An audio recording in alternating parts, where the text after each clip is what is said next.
संत भजनावली channel को देखने वाले सभी नेमी प्रेमी भक्तजनों का हम लोग के तरफ से लाख लाख धन्यवाद है।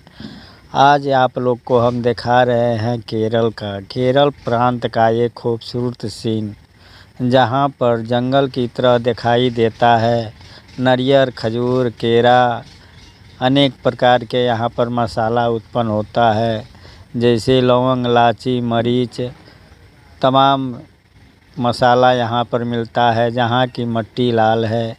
अधिकतर घर लोग बंगला रुमा बनाते हैं, सुंदर बनाते हैं और देखने में इतनी खूबसूरतियाँ कि मन मोह जाता है।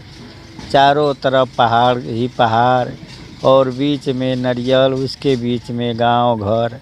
हर आदमी के द्वार पर जैसे अनेक नारियल का पेड़, खजूर का पेड़ दिखाई देता है तो बहुत सुंदर लगता है। जैसे लगता है कि जो कहा जाता है कि जंगल में मंगल, ऐसे अनुभव होता है।